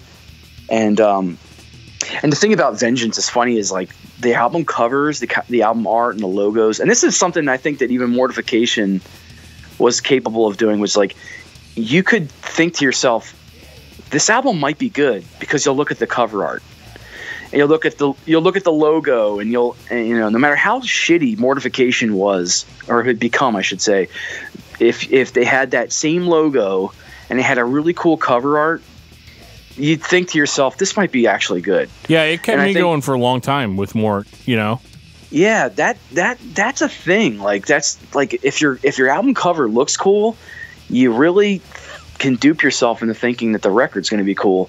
And so I think that played into it too. Like, you had, here I am, I'm like a fan of Vengeance. They've already done 2 amazing album covers. Now they're doing Destruction Comes, which is a controversial album cover. It's got this sticker over it because you can't even see the human rot thing that's going on behind it. And then you got Die Happy. And Die Happy's not doing that. They're doing something else. They're like hippies in comparison, yeah. Totally. Yeah, so you're like, what are you going to do when you're like 14, 15 years old? You know what I mean? You're going to follow the freaky, weird shit with the rotting body on it, with the cool Vengeance logo up top. You don't think about the deep stuff. You don't think about the fact that there was an inner turmoil that split the band up, and that Roger was literally... You didn't think about, like, when you flip over Destruction Comes and you look at the back of it, it's just him standing there with a guitar. Yeah, You know what I and mean? like You that don't think album about cover, that. I always think of that album cover now, retroactively, like that is Roger. That's what It's Roger happened to Rising, him, man. It's like he. it's Like, did you all even him. think about the fact that he didn't even play guitar no, on those first 2 albums? But all of a sudden, you buy Destruction Comes, you flip it over, there's the song list, and then there's him standing there with a guitar. right, and a bunch of hired like, when hands. Yeah. And so, like, when you're younger, you don't even put that together. No. You just 'Cause think you're a I just fan got of this. Roger. I just got this badass, because it's one of those, like, if Roger Martinez is singing on it, then it's going to be just as good as everything else. Exactly. You know? Yeah. And that's the marketing genius of Vengeance Rising, was they were able to dupe you into thinking. I mean, if you're at a certain age, they dupe you into thinking like this record's going to be just like the rest of them because it's Vengeance and the cover art's cool. And there's like a nice biting cover, and there's a sticker covering it because it's moms and dads can't So handle it. controversial. Yeah. Yeah, and it's called Destruction Comes, and it's like epic, and Roger Martinez is involved, and you don't think about the fact that there was a solid band that played on those first 2 records, and they split. There's And they did so this many melodic stories. thing. There's Yeah. so many lessons there for Totally. the young musician, the underground musician, the mainstream musician. I feel like I could give a symposium on it, so let me do my best not to. Dear young musicians, if you're hanging out with your buds and you start a band, great. Musicians have the ability to kind of meld together, and even if one guy is doing something or not doing something that totally fits the mold, you can kind of mesh together and make that work. Most of the time, that's difficult to do with a vocalist that's not on board. So, lesson number 1 is, if your buddy in the room who's singing isn't doing the thing that you think fits your music, you probably need to find a different vocalist. It doesn't mean you're not still friends. It means if it's not working for what you want to do creatively, that's probably not what you should be doing, because it creates a lot of conflict, creates a lot of headache, creates a lot of controversy. Now, the other part of that is, if something's working for you, why change it? If you're selling records and making money, which is the point of working a job, and if music is your job, that's how you make money, why change it if it's working? Just because you don't want to do the same thing again. Yeah. That's the second lesson. The third, if you want to go do something else to fulfill your creative needs, do it. Especially nowadays, where it's really easy to make music that's totally different and put it out and go and play it for people. It won't hurt what you're already doing. And I could go on and on and on. But I'm thinking back to 1991. Everybody kind of latched on to what they wanted. And if you didn't want to do exactly what everybody else wanted to do, it was this huge issue and this huge conflict. And, well, then we're just going to stop. Well, I want to keep going, and I want to be extreme. And for the lead vocalist in the room, if you're running the show, you get to decide how the vocals sound. Well, the vocals sounded fine. It's like one of those, like, we've been building this up, the whole time. But then you listen to the record, and it's very noticeable that this is not the same band that put out Human Sacrifice. This is not the same band that put out Once Dead. Yeah, Roger's still in there, and he sounds good for the most part, but, like, it's almost like the record label didn't have as much confidence in this, so the sound quality is reduced. There's this, like, focus on, like, we have to have long songs. Like, dude, You Can't Stop It goes on for fucking ever. It's called You Can't Stop It for a reason. I man. know, I can't. But I'm like, no, stop it. Stop He it. can't stop it. Someone needs to tell him you were allowed to stop this song before 8 minutes. I just want you to know it's okay. But it just sounds like it sounds more Slayer than it sounds anything else. It's the very first Vengeance album that I listened to, and I'm like, this sounds directly like another band. My buddy Mark Fields, he was briefly he sang a little bit for Everdown. He was in a band called Proclamation. He's like this guy just in a million bands. But anyway, he sent me he took those last 2 records and he remixed, or he didn't remix them, he re-edited them so that they would just get to the point. So he sent me these. It's like a 12-minute long album. These edited versions, and it's funny because I'm so used to hearing these ridiculously long-winded versions of these songs, and he sent them. So we're like now these albums are like less than 30 minutes a piece, and they're just fast and to the point. He cuts out like some of the like, we're gonna do this riff again. We're gonna do this riff again. You know what I mean? Like, it's just because that's the thing. Like, those records are just so like the songs. There's probably about 3 minutes of song work that they stretch into like 6 minutes, 5 minutes. Right? The songs on Human Sacrifice and on Onstead were longer, but they weren't. They were complicated. You were, you know. And I think there was this certain thing where, you know, Martinez is in the studio and he's like, it has to be longer. Because that's what we did before, you know, 5 minutes minimum, you know. And you have an issue where you have a guy who is a frontman who's now involved with the songwriting. And he's like kind of in control of Vengeance 100%. Now there's nobody who's giving him a leash. Who's going to question Roger Martinez? I mean, what are you going to get? He's a legend at that point. Yeah, exactly. And he's done those first 2 records that are like so successful. And like, what are you going to do? You know, what's the difference between a band where you have a bunch of strong personalities who are all like really gifted musicians, all creating something, and then they all split and say, "Hey, Roger, fine, you want it, take it." And there's also that element of like, he had something they had to prove now, because they gave him the name and the debt, and he had to make that work. So what is he going to do? What is he going to do, guys? He's going to make a record that's going to be more of everything in his mind. So it's you got one guy now who's in control, and so everything is going to be okay. Well, I'm gonna. It's not like he went out and he started a new band. He got a solid lineup of guys who are all contributing and creating Vengeance. It was him, and he grabbed a bunch of hired guns. He got Chris Hyde from Deliverance to be his drummer. He was Guns N' Roses before Guns N' Roses. Totally, man. Exactly. Yeah. So what do you? And we all know how that worked out with Chinese democracy. Chinese democracy. Exactly. You're hitting this exactly where I'm going. Like it's the Axl Rose show. It's the Roger Martinez show. He's got a bunch of guys who are great musicians, hiring them, but they're not bringing in their stuff. He's going, I'm Vengeance.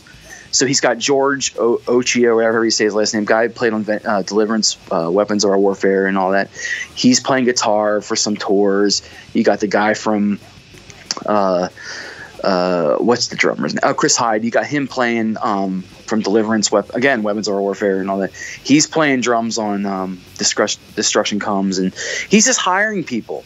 And I would say Destruction Comes is there are a few songs on that record that were written with the original lineup. So there's a few moments where you listen to that where you're like, okay, it's kind of still sort of Vengeance, but there's the production issues are terrible. The performances aren't the same. He's hired a bunch of people, but I would say with Destruction Comes, like say it is Roger Rising at this point, but there are some songs on there where I'm like, it's still pretty awesome. There's still some cool moments on that record.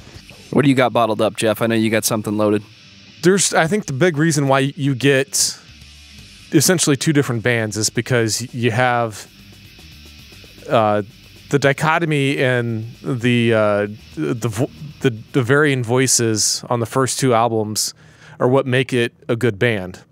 Whenever you have a bunch of quote unquote hired guns that are yes men, you get the second 2 albums. Exactly. Yes men's a really good way of saying that. Yep. And it doesn't mean that it's necessarily, I guess, bad from a certain point of view, but it's Martinez's vision for the second 2 albums. And it's a runaway train. There's nobody, to stop them. There's nobody to, essentially interject their ideas and have a feeling and that they can bring to the table.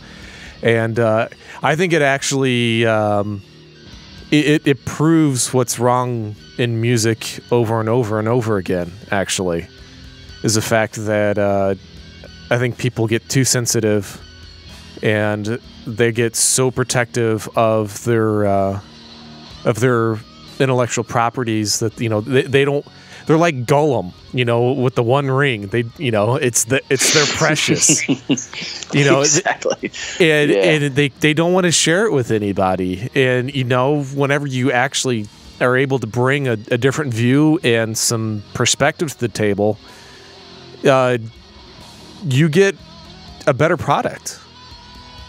At least that's how I think about it. I mean, sure, it doesn't always feel that way, but I'm a big Star Wars nerd, and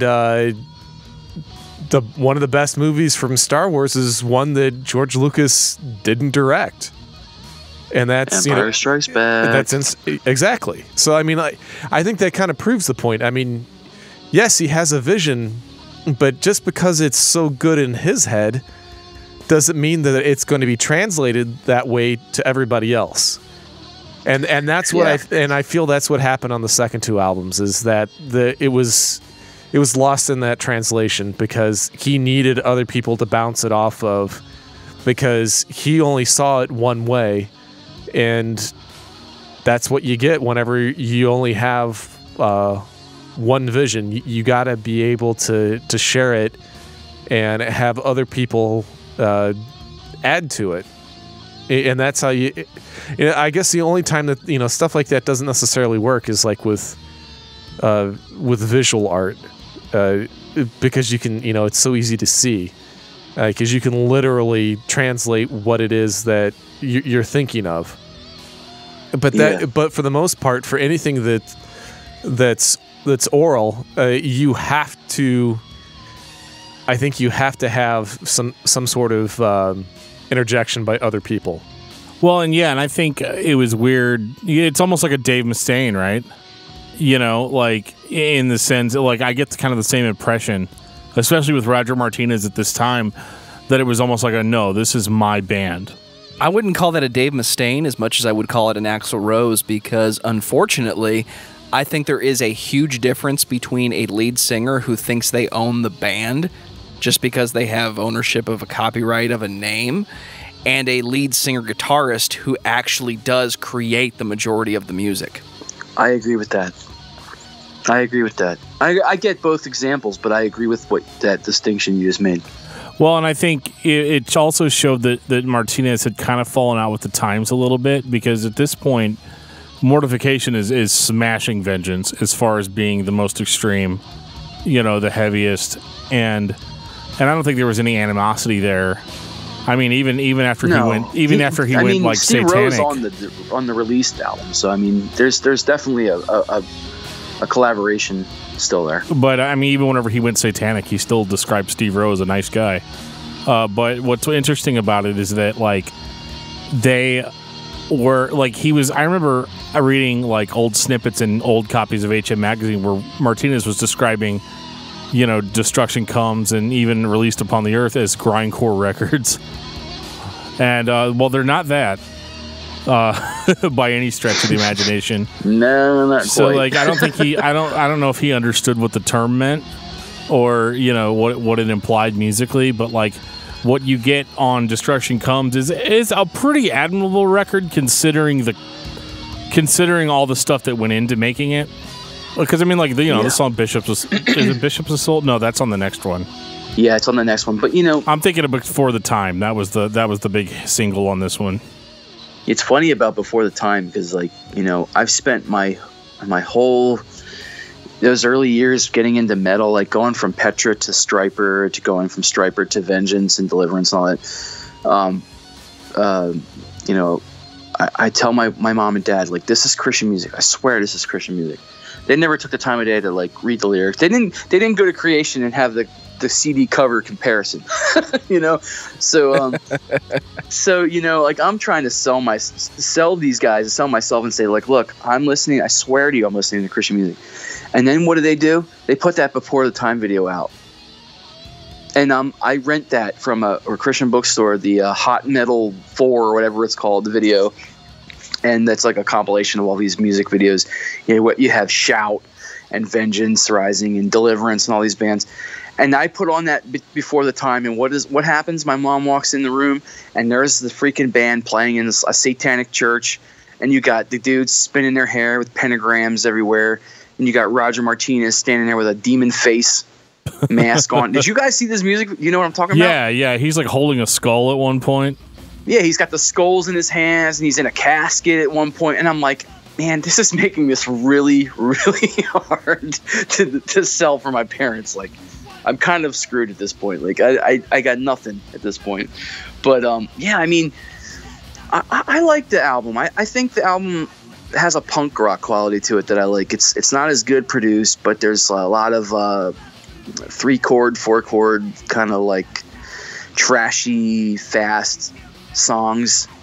But it's not the same, but it's still kind of heavy and cool, and it's because there's sort of like a lingering few ideas from the last lineup that still kind of like finds itself in this sort of okay place. I don't know. Like, I don't know if you guys feel that way, but I feel like Destruction Comes as a drop down, but not a complete offense where you're like, this is the worst thing ever. Like, it's like a weird middle ground. In retrospective, it sounds like a band that has all new musicians. It sounds like the lead singer went out and hired a whole new group of guys. That's what happened. And just kept going. That's what he did.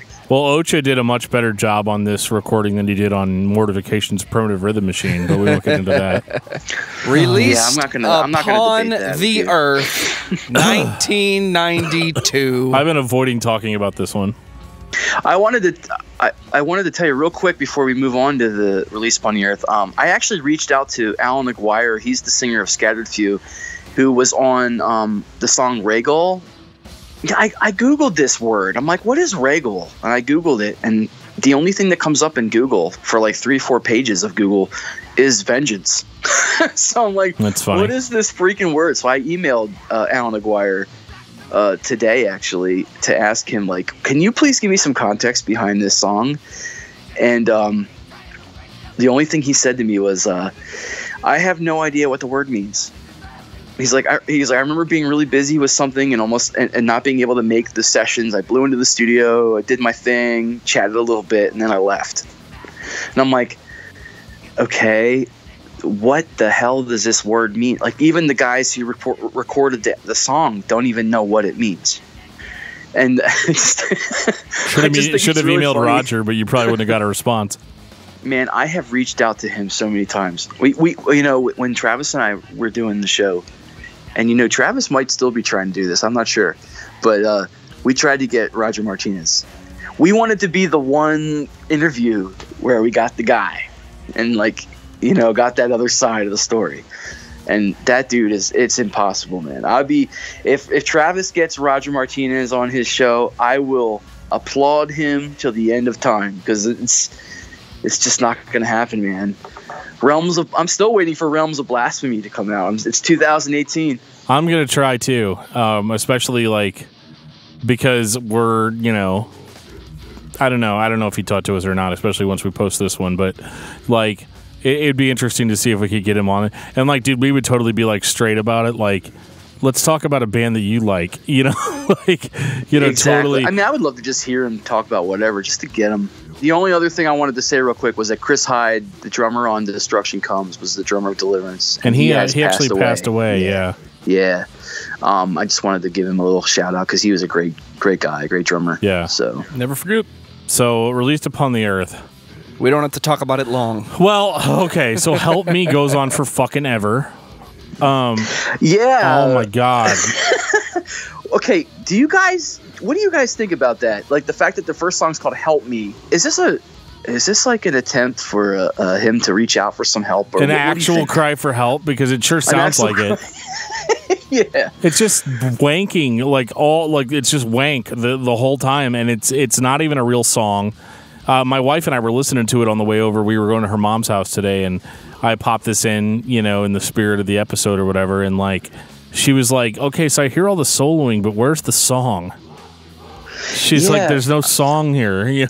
The best part of the song is the intro, when it just starts with that dun dun dun, and there's that really long reverby sustaining thing going on.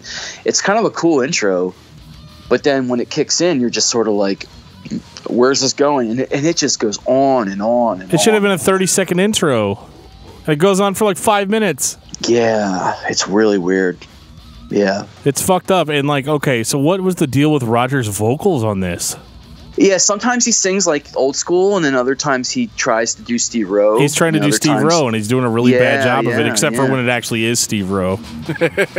Yeah, totally. That stuff's okay, but one of the worst offenses for me on this album, and I don't know if you guys noticed it, but when Mark Fields, my buddy, he sent me the edit.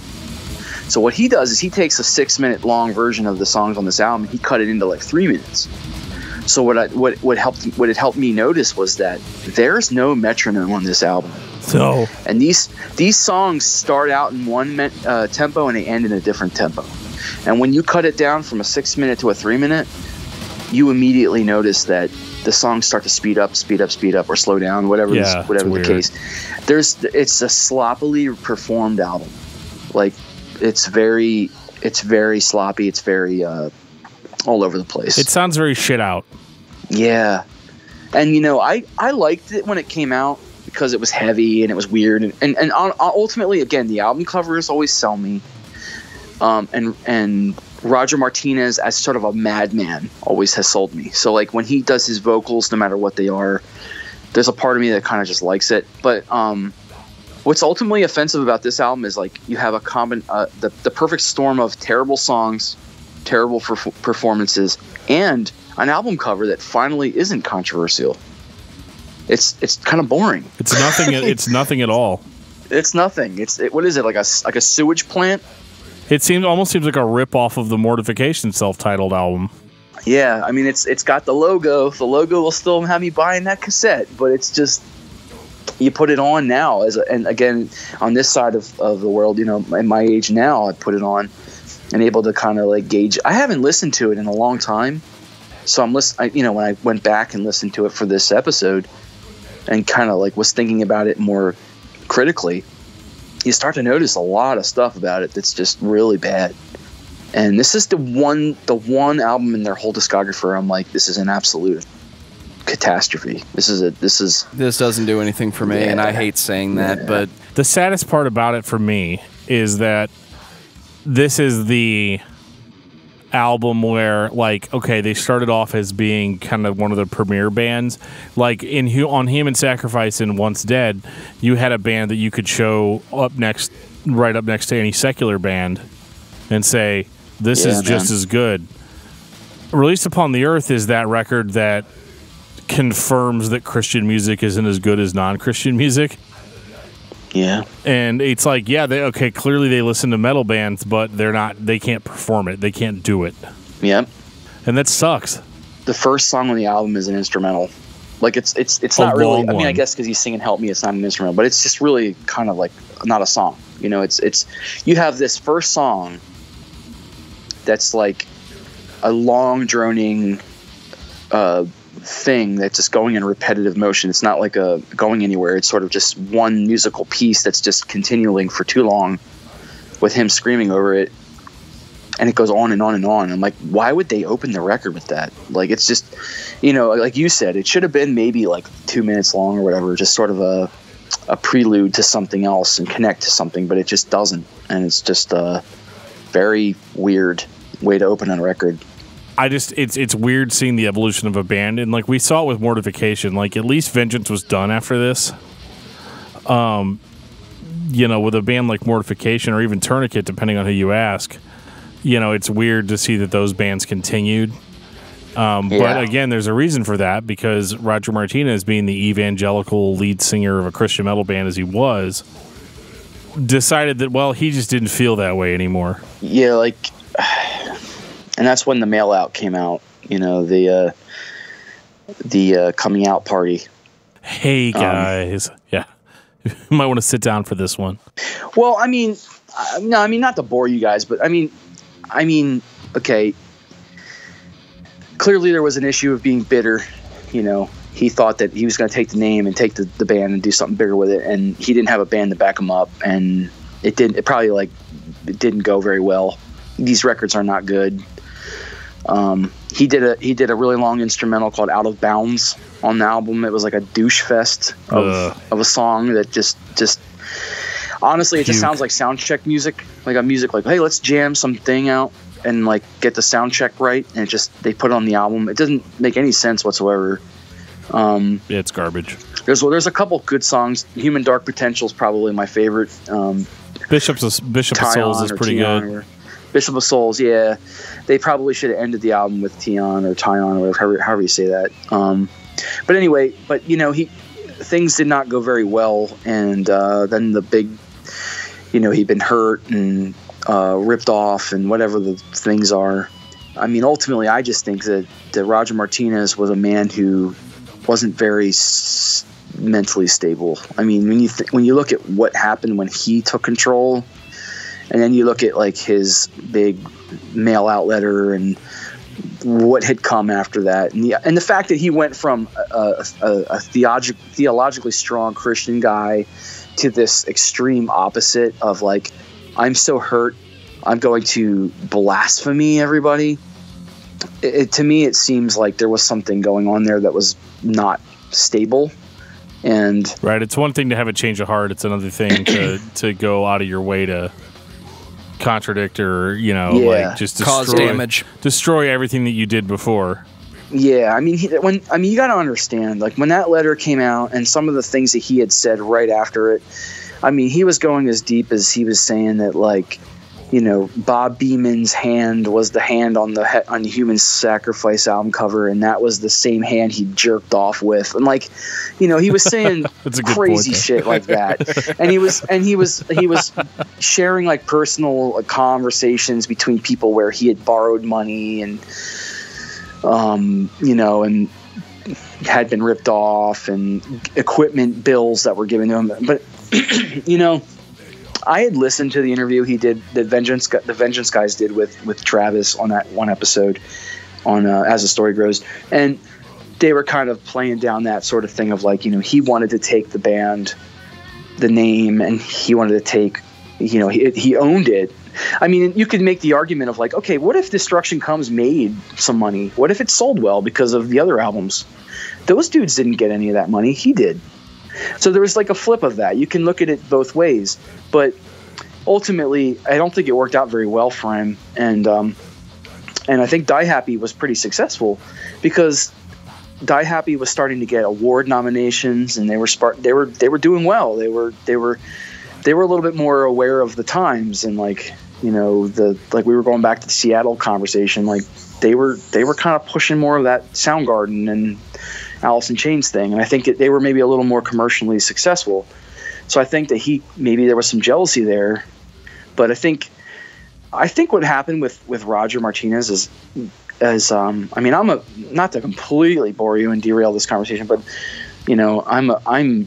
I believe in the once saved always saved theology. So I'm of the opinion that Roger Martinez probably was more in love with the theology than the actual real relationship with Jesus, or real like spiritual touch of the Holy Spirit. You know what I mean? Like I know this is discography discussion and not theology discussion, but I mean, if you're going to get into that sort of situation, to me, I mean, he's either a Christian or he's not. Like, I don't think there's like, I was a sincere Christian and had this touch of the Holy Spirit, and now I don't, because I've decided that I don't want it. Like, I don't believe in that. So to me, I think there's a man who was very educated, very theologically educated, but that doesn't mean that it's real. You know what I mean? And I don't know. I think to allow people to hurt you financially and to hurt you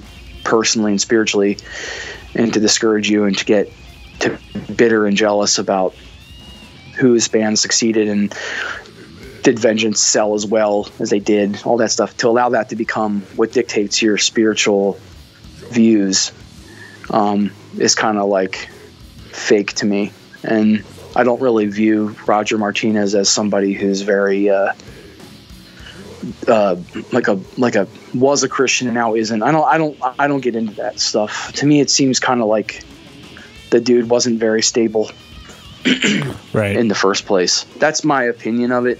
And I could talk about that for 2 hours, but I mean, just to summarize, I think that kind of summarizes it for me. Like, Would that be your final thoughts on Vengeance My Rising? final thought is that Vengeance Rising was a fantastic band when they were a band, and that when they became Roger Rising, too much of one guy's control, and yeah, that's my final thought on it. You know? When are we getting Realms of Blasphemy? That's what I want to know. Never. Yeah, probably never. He still talks about it. Well, that's because every time he talks about it, he makes a couple of bucks. Yeah. No, I'm serious. Good point. Yeah. I'm serious. I think he was hoping to be the megalomaniac that was behind it, run the whole show, and make all this money and show the Christian community that, see, it can work. You know, and it hasn't, and I think he's bitter about it. And so, you know, there's plenty of bitter people in this world, so he's perfectly allowed to have that. So that's my thought, is that, you know, he tried to run the whole show. It didn't work, and he can't let go. It's really weird. And like when he first left the church and stuff, it was very like spiritually oriented. So it was like, I'm a Satanist versus a Christian. But now when if you can get a glimpse into his life at all through YouTube or whatever, there's a lot of just sort of atheist ideas and not so much satanic atheist idea. You know what I mean? Like, I think he kind of realized that like there was something dated even about his like secularism, you know, like he's going more King Diamond, a little bit less. What's that one guy's name? The big atheist guy. He shall not be named. Joe, do you have final thoughts? I would say that there are so many perspectives, lessons, stories that you can get from one band. Every single band trope is in there somewhere with Vengeance Rising. 4 records, new band, changing members, changing style, changing opinions, changing the outlook, the lead singer taking control of everything, the band not wanting to do what the singer wants to do, who's in charge, this and that, and at the end-all, be-all, the complete theological change that causes one person to just fall apart in the public eye. There's a lot that you can study on just this one band, but for me, I say I like thrash metal. I want everybody to listen to thrash metal, but you really should be listening to the first 2 albums. And don't pay too much mind to that person that feels so bad about what they think last year that they had to destroy it in order to justify their change of mind. That's well said. That was a good one. And I would concur with that. I would say that theologically and musically, the first 2 records are where you want to be. The lyrics are fantastic on those first 2 albums. I mean, he did some good stuff later with the lyrics, but I mean, you know, the whole package is in those two albums for sure. What about you, Dan? Yeah, I mean, for me, I think Vengeance Rising was a cool band. I think that, you know, they had some missteps with the last 2 albums. And, you know, I understand that Roger Martinez had a change of heart and everything about his Christianity. But, like, that's not something that I think necessarily should have stopped the band. Like, my perspective on it has always been that, like, he could have kept it going and just did what all the other Christian metal bands did at that time and just say, hey, we're not a Christian band anymore, but here's our newest album. And I don't understand why he didn't take that, take that route. I mean, maybe he would have had to get a new record contract or whatever. But like Steven said about him maybe being a little bit unstable in the sense that like he really felt like this is what his entire identity was tied up in, and that's kind of sad. So it's been a while since I've studied my psychology, but I'm 99% sure that's the explanation. Yeah, it's possibly. Not just that I changed my mind. It's I had to go against it. Like I had to take up arms against it. That's how bad I feel. Yeah, I read the mail out, and I can tell you that there's something unstable about him for sure. I mean, when you read that stuff, you're just kind of like, what the hell? I mean, there's stuff about him like having an affair with his wife and all kinds of weird stuff. Like it's not simply just the music. There's a dude there who just kind of like put himself up as a certain kind of a public persona, and it all kind of came crashing.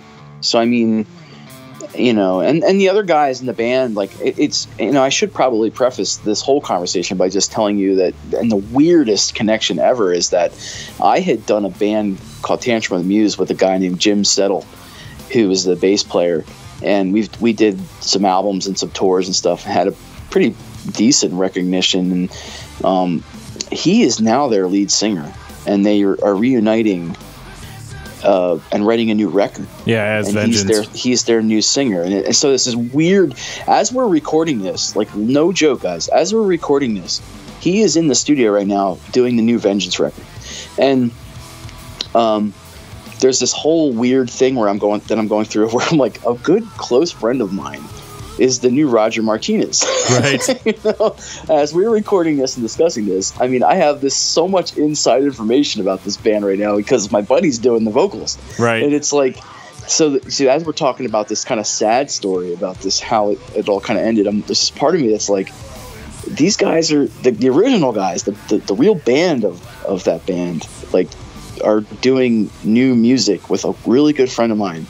And it's just a bizarre timing and a bizarre feeling that I'm feeling right now. Obviously, you can't have Vengeance without Roger Martinez. I'm a purist in that way. Like you need them both, and it'll be really cool to hear the new Vengeance, or whatever they call this project, with the guys that were Vengeance musically, with a vocalist who's really strong, like Jim Settle is, and maybe it'll be its own thing. I don't know, and I don't know how much of it they're trying to repeat, but it's a very strange conversation I'm having right now, because I'm sort of like, it's like almost like a brother of mine is their singer now, so it's just so odd to be in this conversation.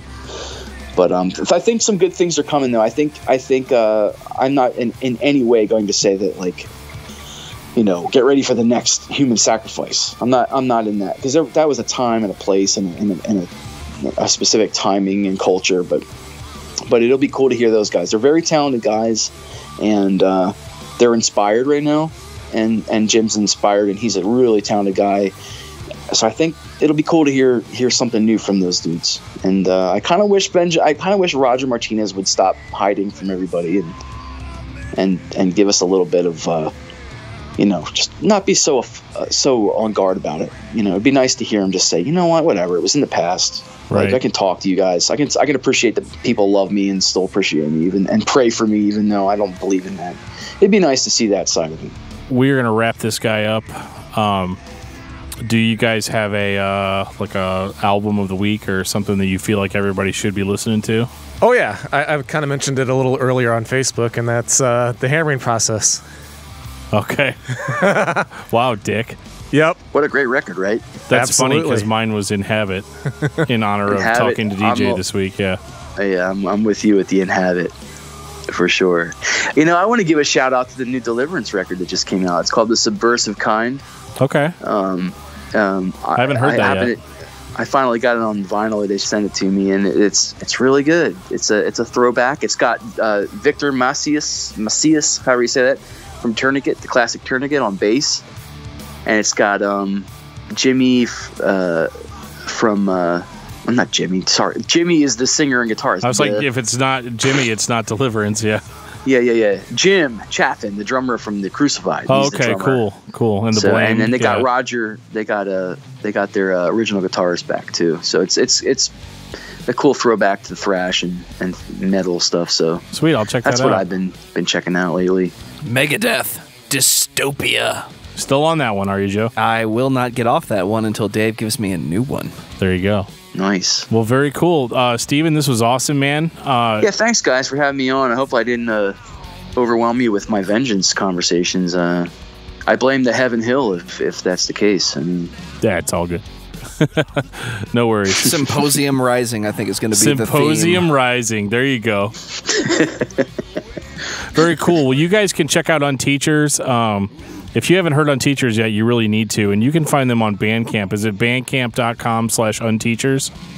Unteachers.bandcamp.com. Oh, I got it backwards. Yeah. Okay, cool. And I shouldn't say this, but I will, because it's kind of frustrating, because our record label is selling our record right now. You can get the full-length 12-inch vinyl of our really hard-working album for I think $4, which is ridiculously offensive because it's worth so much more than that. Right. But Veritas vinyl, you can get the record there. Get it now while you can, because I'm buying all the remaining copies soon, and I'm going to sell them for way more money. So nice, $73. Yeah, $73. Very cool with free shipping. So. For fans of As the Story Grows too, like Travis Turner, the infamous host of that show, he's my cousin. He's the drummer on that record we did, and he did a really great job. It's a really unique record. I think you all should check it out. I'm not the kind of guy who's like, my band's amazing. I'm not saying that, but like, we did something unique and special in that, and I think it's worth hearing. So check it out. Very if cool. You're a fan. We will do so. And on that note, this has been episode 54 of Discography Discussion. Thank you for listening. You can like us on Facebook and follow us on Twitter at discussmetal. Subscribe to our podcast everywhere you listen to podcasts, including Google Play, iTunes, and Stitcher. Visit discussmetal.com for all things discography discussion, and please send questions and comments to danandjoeshow@gmail.com. If you are not a patron, you can become one at patreon.com/discussmetal. Get in while the getting's good, because we're about to give you some more. You can find Steven and Unteachers at Bandcamp at unteachers.bandcamp.com. And on Facebook, just search for Unteachers. They're there. I know. I just tried. There? Oh, okay. Unteachers is on Facebook. Yeah, it's like whatever that facebook.com/unteachers. Yeah. Very cool.